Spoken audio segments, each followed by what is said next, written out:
The heavy oak doors groaned as I pushed them open, and immediately the sound hit me, laughter. Not the polite kind that masks grief, but sharp, cruel amusement that cut through the church like a blade.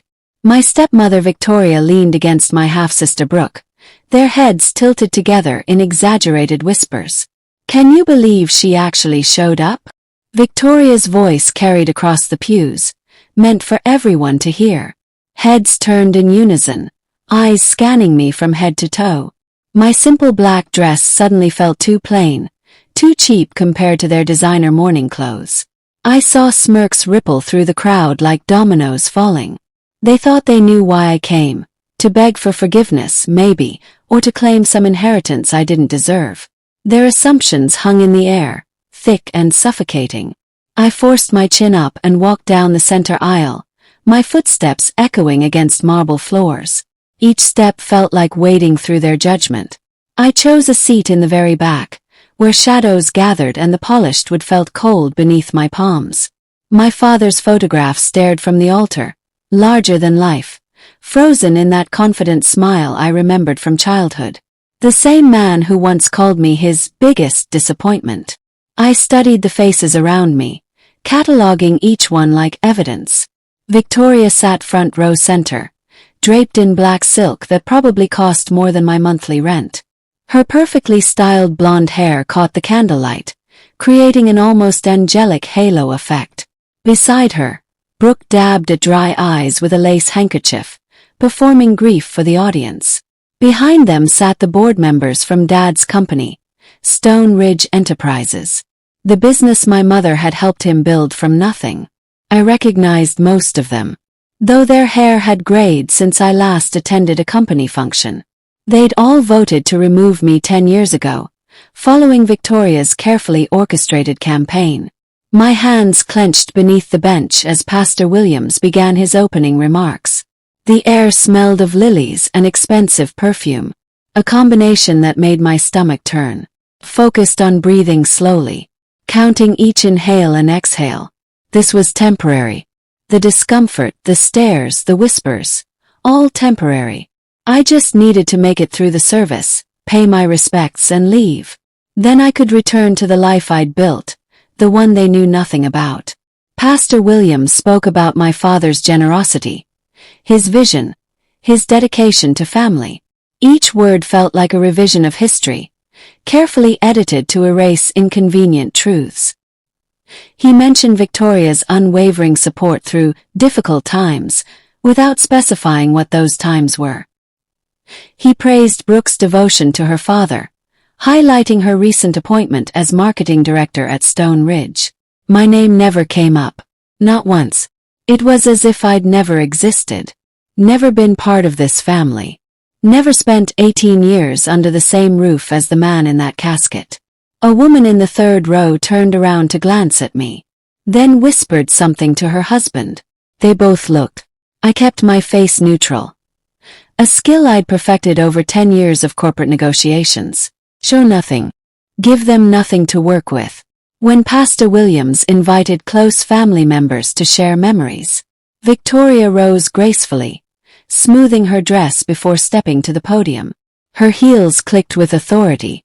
She gripped the edges of the wooden stand, composing herself with dramatic precision, then began speaking about her 20 years with my father. Thomas Stone was a man of principle, Victoria began, her voice quavering just enough to sound genuine. He believed in loyalty above all else. Family loyalty, business loyalty, personal loyalty. Her eyes swept the room, landing briefly on me before moving on. He built Stone Ridge Enterprises with his own hands, turning a small construction company into the region's leading development firm. He did it through hard work and surrounding himself with people he could trust. The emphasis on trust wasn't subtle. Several guests nodded approvingly. Thomas faced many challenges over the years, she continued, her voice gaining strength, including betrayal from those he'd given everything to. My jaw tightened, but I kept my expression blank. She was rewriting history in real time, painting herself as the faithful wife and me as the ungrateful daughter. No one here would question her narrative. They'd already chosen their side years ago. But through it all, he never wavered in his commitment to this family, Victoria said, touching her heart. To me, to Brooke, to the company we built together. She emphasized we, as if my mother had never existed. Victoria continued for another 5 minutes. Each word carefully chosen to cement her version of events. She painted a picture of my father as a self-made man who'd overcome obstacles through sheer determination. She mentioned how he'd modernized the company after remarrying, implying everything before her arrival had been outdated or unsuccessful. The truth sat like stones in my stomach. My mother, Catherine, had been the business genius. She'd handled finances, negotiated contracts, built relationships with city planners and architects. Dad was the face, the charisma, the salesman. Together they'd been unstoppable. When Mom died of cancer 12 years ago, the company nearly collapsed. Dad couldn't manage the operational side alone. That's when Victoria entered, a business consultant, who quickly became more. Within months they were married. Within a year I was being pushed out. Victoria finished her speech to polite applause and returned to her seat, accepting condolences from nearby mourners. Brooke stood next, but her remarks were mercifully brief. Mostly tears and, "I'll miss you, Daddy," repeated several times. When she sat down, Pastor Williams asked if anyone else wanted to speak. Silence filled the church. No one looked at me. After the service ended, people filed past the casket, paying final respects. I waited until the crowd thinned before approaching. Close, Dad looked smaller than I remembered. His face waxy and unfamiliar under the funeral home's careful work. I stood there for a long moment, searching for something to feel beyond the hollow ache in my chest. "You never believed I'd amount to anything," I whispered, quiet enough that no one else could hear. "You chose her over me. Chose this image of success over the truth. You'll never know what you left behind." Camera flash startled me. I turned to see Brooke lowering her phone, a satisfied smirk on her face. She'd photographed me at the casket, probably planning to post it online with some caption about me finally showing up after years of absence. I didn't react, just turned back to Dad one last time. "Goodbye," I said simply. As I walked toward the exit, Victoria intercepted me near the vestibule. "I'm surprised you had the nerve to come," she said, her voice low and sharp. "After everything you said, everything you tried to do." I met Victoria's gaze steadily, keeping my voice even. "I came to say goodbye to my father. That's all." Her laugh was brittle. "Your father. You stopped being his daughter when you tried to destroy his company." The accusation hung between us, familiar and tired. 10 years ago, after Dad remarried and Victoria began inserting herself into company operations, things changed quickly. She convinced Dad that the shares my mother left for me gave me too much power, too much influence. She painted me as inexperienced, emotional, unstable. Dad, still grieving and seeking comfort, believed her. He demanded I sign over Mom's shares to him. "For the good of the company," he said. When I refused, pointing out that Mom had specifically left them to me in her will, Victoria launched a full campaign. She called me ungrateful, accused me of trying to control Dad, suggested I was only interested in money. The board, filled with Dad's old golf buddies and Victoria's new allies, voted to remove me from my position as junior partner. Within a month I was jobless. Within 2 months homeless, sleeping on my friend's couch, because I couldn't afford rent without my company salary. Standing in the church vestibule, those memories crashed over me like cold water. Victoria's perfectly made-up face showed no remorse, no acknowledgement of what she'd done. "You took everything from me," I said quietly. "Everything my mother built, everything she wanted me to have." Victoria's smile was thin and sharp. "Your mother left the company to Thomas, not you. Those shares should have been his to control. You were just a child playing at business." I was 23.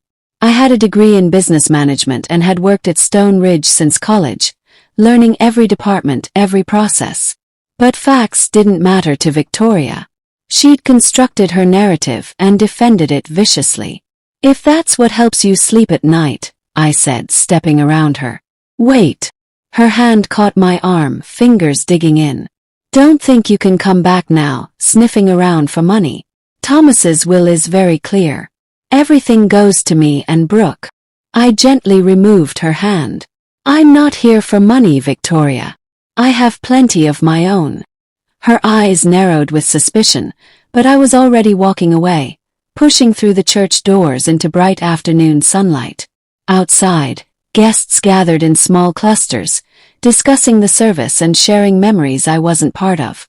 I walked to my car, a sleek black sedan, and sat behind the wheel without starting the engine. My hands trembled slightly as the adrenaline faded. That confrontation had taken more energy than I'd expected. I pulled out my phone and opened my email, scanning through the usual Monday morning messages. One caught my attention, a meeting reminder for Wednesday afternoon. Final review, Stone Ridge Enterprises acquisition. A small smile touched my lips. They had no idea. None of them. Not Victoria, not Brooke, not the board members who'd voted me out a decade ago. They were all still playing yesterday's game while I'd moved 3 steps ahead. 10 years was a long time. Long enough to rebuild, to grow, to become someone they'd never recognize. Long enough for fate to circle back around. I started the car and pulled out of the parking lot, leaving the church and its laughter behind. But I'd be back. Soon. Very soon. Just not in the way they expected. 10 years earlier, I'd sat in a cramped apartment with boxes stacked around me, crying until I thought my chest would crack open. Everything I'd known, everything I'd worked for was gone. Dad had chosen Victoria. The company had chosen her version of events.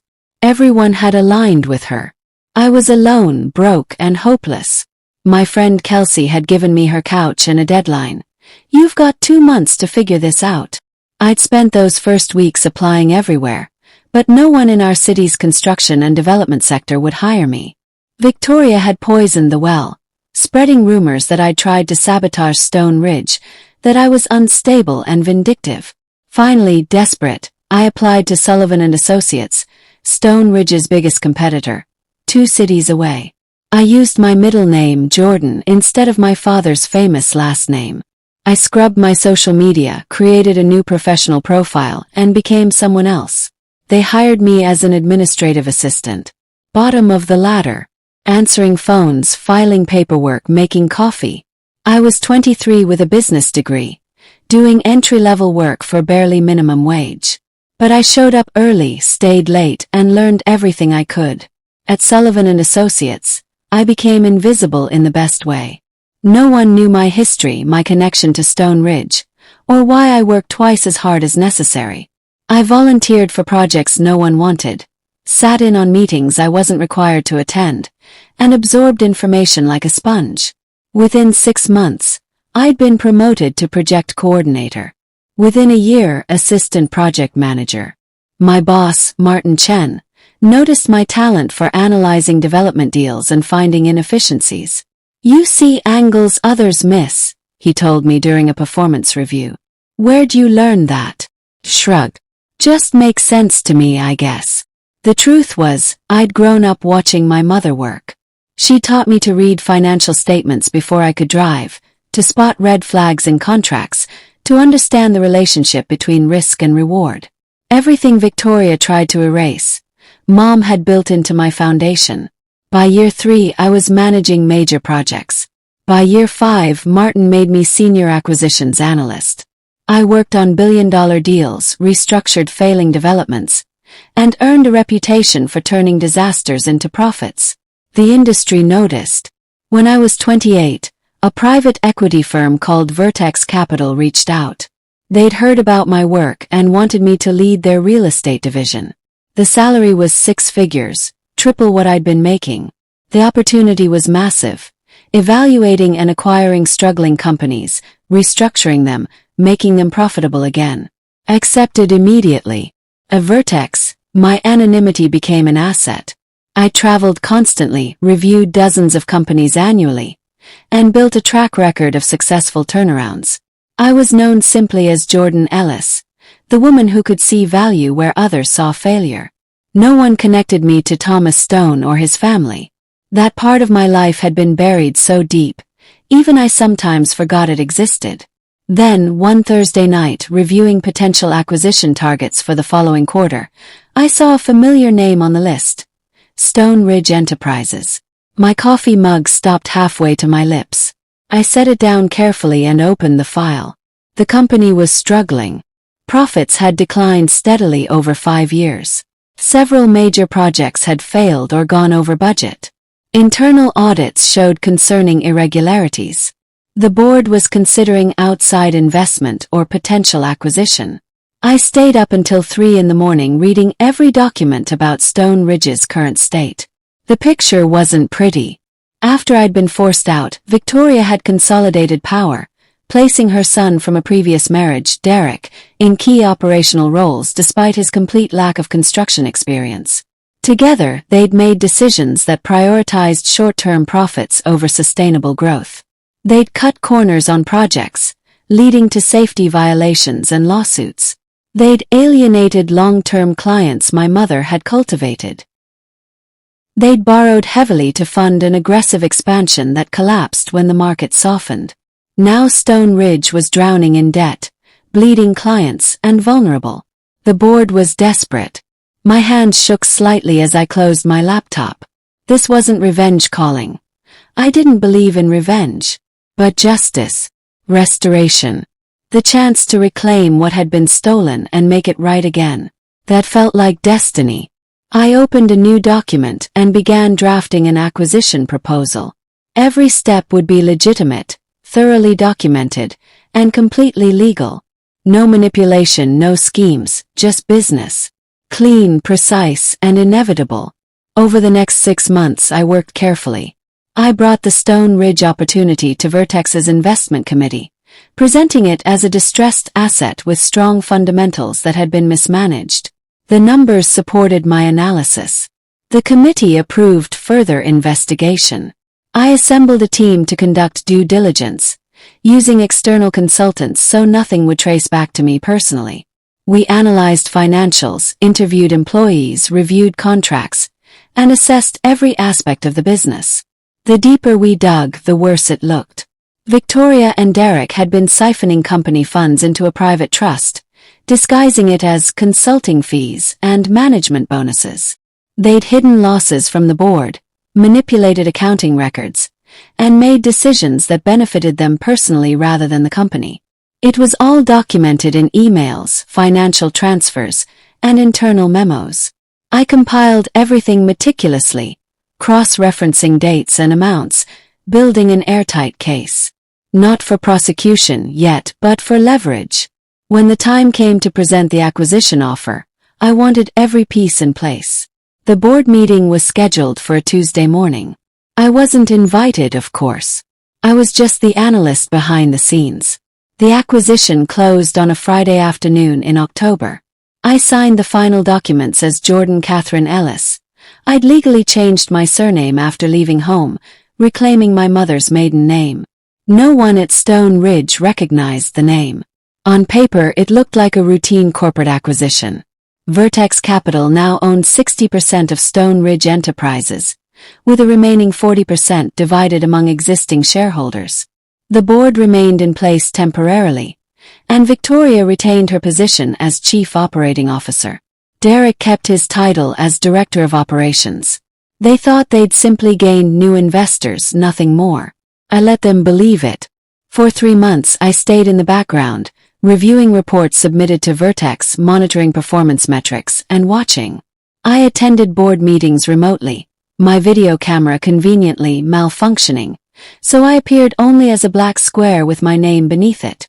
During discussions, I asked pointed questions that made the board uncomfortable, but my voice was professional and detached. No one suspected anything. Then, in January, I informed the board I'd be attending the next meeting in person. Vertex wants direct oversight, I explained via email. I'll be on site moving forward. Victoria's assistant responded with meeting logistics. No one questioned it.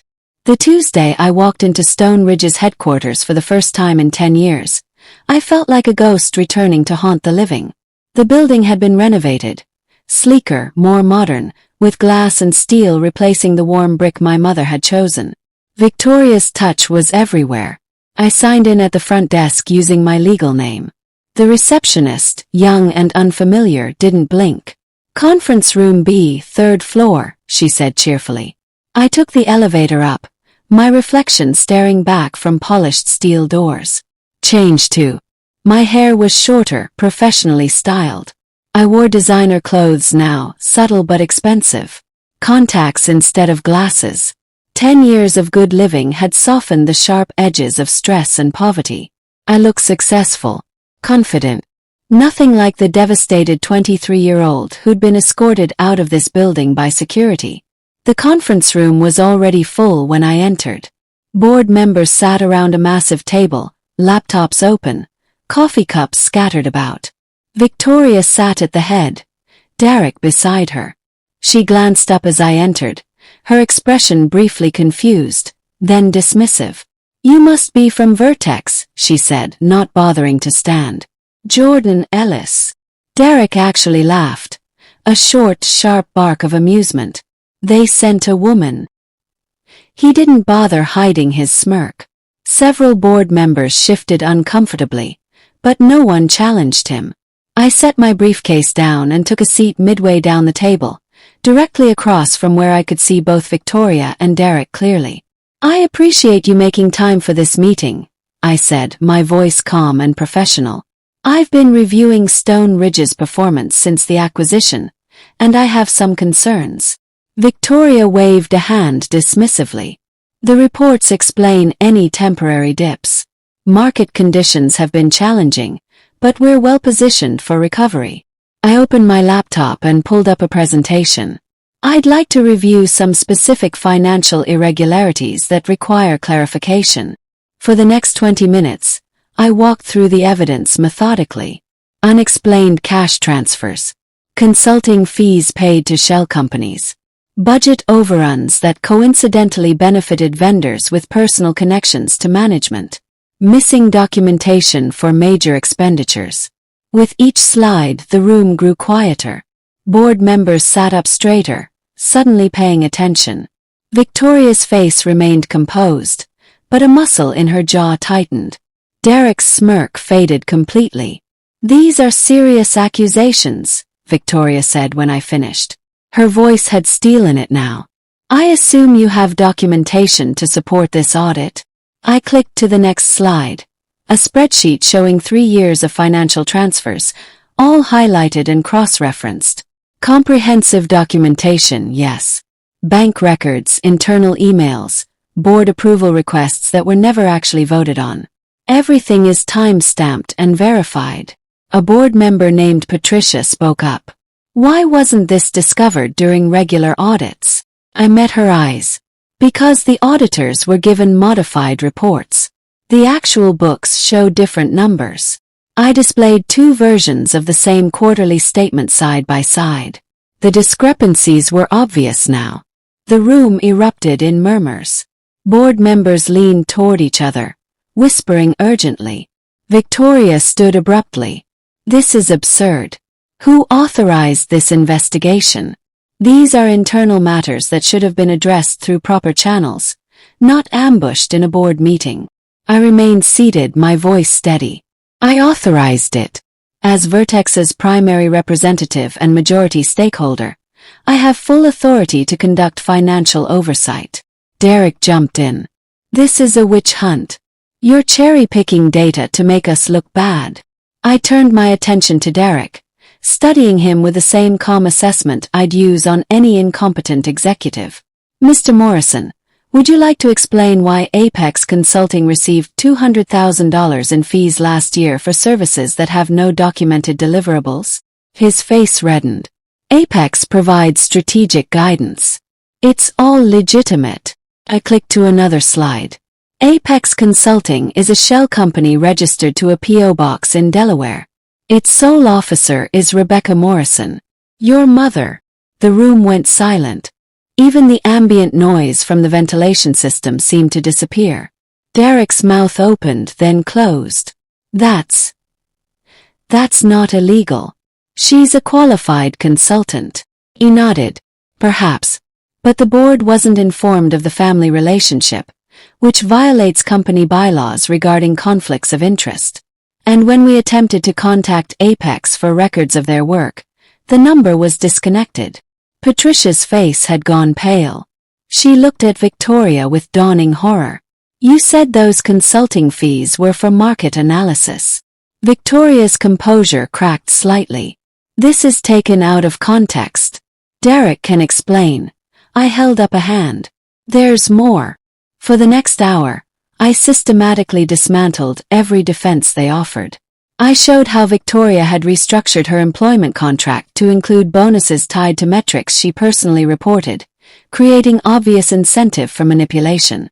I demonstrated how Derek had approved vendor contracts with companies he had financial stakes in, pocketing profits on both ends. I revealed the private trust they'd established, funded with company money disguised as legitimate expenses. Every piece of evidence was documented, verified, and damning. The board members sat in stunned silence, occasionally asking questions I answered with more documentation. Victoria tried several times to redirect, to minimize, to explain, but the numbers didn't lie. When I finally closed my laptop, I looked directly at Victoria for the first time since starting the presentation. I also want to address something personal. Her eyes narrowed. What are you talking about? I reached into my briefcase and pulled out an old photograph, sliding it across the table. It showed a younger woman standing in front of Stone Ridge's original building, holding architectural plans. My mother. This company was built by Catherine Stone, I said quietly. Victoria stared at the photograph like it might burn her. Several older board members recognized my mother immediately. Their faces registered shock, then understanding. Catherine Stone was a visionary, I continued, my voice steady despite the emotion churning in my chest. She designed Stone Ridge's operational framework, established its reputation for quality, and built relationships that sustained the company for decades. After her death, those foundations were systematically dismantled. I pulled out more documents, old company records, contracts signed by my mother, financial statements from the years she managed operations. Under her leadership, Stone Ridge maintained consistent profitability, zero safety violations, and industry-leading client satisfaction. In the 10 years since Victoria took control, profits have declined 40%, safety violations have increased, and client retention has dropped to 65%. Patricia spoke, her voice careful. Why are you bringing this up now? I took a breath, feeling the weight of 10 years lifting. Because I'm Catherine Stone's daughter. My full name is Jordan Catherine Ellis, formerly Jordan Catherine Stone.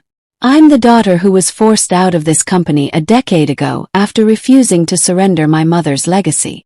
The room exploded. Board members talked over each other, voices rising in confusion and alarm. Victoria went completely white, then flushed deep red. Derek stood up so fast his chair fell backward. You! Victoria's voice was barely a whisper. This whole thing was you. I remained calm, grounded in truth. This investigation was legitimate. Every document I've shown you is accurate. My identity doesn't change the facts. It just explains why I was particularly thorough. An older board member, Richard, who'd known my parents, rubbed his face. Thomas's daughter. My God, I didn't recognize you. Another member, Frank, looked angry. You deceived us. You manipulated this entire acquisition. I shook my head. I disclosed my full legal name in all acquisition documents. No one bothered to make the connection. And the acquisition itself was evaluated on merit. Stone Ridge was a distressed asset that Vertex acquired at fair market value. The fact that I have personal history here doesn't invalidate the business case. Victoria found her voice again, stronger now. This is revenge. You're trying to destroy what Thomas built because you couldn't have it. I met her eyes steadily. I'm trying to restore what my mother built. What you nearly destroyed. The meeting continued for another 2 hours as lawyers were called, documents were verified, and the full scope of Victoria and Derek's financial misconduct became undeniable. The board had no choice but to act. By the end of that day, Victoria had been removed as COO, pending further investigation. Derek was terminated immediately. The board voted to appoint me as interim CEO, given my majority ownership stake and proven track record at Vertex. I accepted the position with one condition: a complete external audit and full transparency moving forward. Over the following months, the truth spread through the company and then the industry. Some called it poetic justice. Others called it ruthless. I didn't care about labels. I cared about results. I spent my first 90 days meeting with every department, listening to employees who'd been demoralized by years of poor leadership. I reviewed every active project, identifying problems and implementing solutions. I reconnected with clients my mother had cultivated, rebuilding bridges Victoria had burned. Slowly, steadily, Stone Ridge began to recover. Profits stabilized, then grew. Safety records improved. Employee satisfaction scores rose. The company my mother dreamed of began to re-emerge from the wreckage. 6 months into my tenure, Victoria requested a meeting. She arrived looking diminished, older, tired, her designer clothes replaced with something simpler. We met in my office, the same one my father had occupied, now redecorated with photos of my mother and certificates bearing her name. Victoria sat across from me, her hands folded in her lap. "You won," she said, her voice flat. "Are you happy now?" I considered the question carefully. "I didn't win, Victoria. I just stopped losing." She looked away, jaw tight. "Derek blames me for everything. He won't speak to me. The lawyers say we might face criminal charges." I'd already reviewed the prosecutor's assessment. The case was borderline, probably civil rather than criminal. "I've instructed our legal team not to pursue charges," I said quietly. "On one condition." Her eyes snapped to mine, desperate. "Anything." I slid a document across the desk. "You sign a full confession detailing your financial misconduct. It stays sealed unless you ever try to claim otherwise. You accept a modest severance, enough to live on, not enough to fund lawsuits. And you walk away permanently." She read the document, tears sliding down her face. After a long moment she signed. When she looked up, her expression held something I'd never seen before. Genuine remorse. "I'm sorry," she whispered. "About everything. About what we did to you." 3 months after Victoria signed that agreement, Stone Ridge hosted its annual shareholder meeting. I stood at the podium, looking out at a packed conference room. Employees, board members, clients, and industry partners filled every seat. "Today, I'm announcing the establishment of the Catherine Stone Memorial Scholarship Fund," I said, my voice steady and clear. "This program will provide full college scholarships to children of construction workers, focusing on business management and engineering degrees. It will honor my mother's belief that this industry succeeds when we invest in people, not just projects." The room erupted in applause. I saw several employees wiping tears. Richard, who'd known my parents, stood and clapped, and others followed. When the noise died down, I continued. "My mother built Stone Ridge on principles of integrity, quality, and care for both clients and workers. Those principles will guide us forward. We're not just constructing buildings, we're building futures." After the meeting, I drove to the cemetery for the first time since the funeral. I found my father's grave easily. Victoria had chosen an impressive headstone, larger than necessary. Next to it, smaller and simpler, was my mother's marker. I knelt between them, placing white roses on Mom's grave. "We did it," I whispered to her. "Stone Ridge is what you dreamed it could be again." I glanced at Dad's stone. "I hope you'd be proud now. I hope you finally understand what you walked away from." Standing, I brushed dirt from my knees and looked back toward my car. The afternoon sun cast long shadows across the cemetery, peaceful and quiet. I thought about the laughter at the funeral, The people who'd underestimated me, assumed I'd come begging. They'd laughed at who they thought I was, a broken, desperate daughter crawling back. They'd never imagined who I'd become, a woman who'd rebuilt herself from nothing, who'd reclaimed her mother's legacy, who'd turned pain into purpose. As I drove away, I realized their laughter no longer hurt. It had become fuel, propelling me forward when everything else said to quit. They'd laughed at the girl I was, but they'd remember forever the woman I'd become. And that was enough. More than enough. It was everything. Have you ever been pushed far away from your root? Have you ever had to draw a line with family to protect your peace? I discovered that sometimes the most loving thing you can do for yourself is to set boundaries. What would you have done in my shoes? Share your thoughts.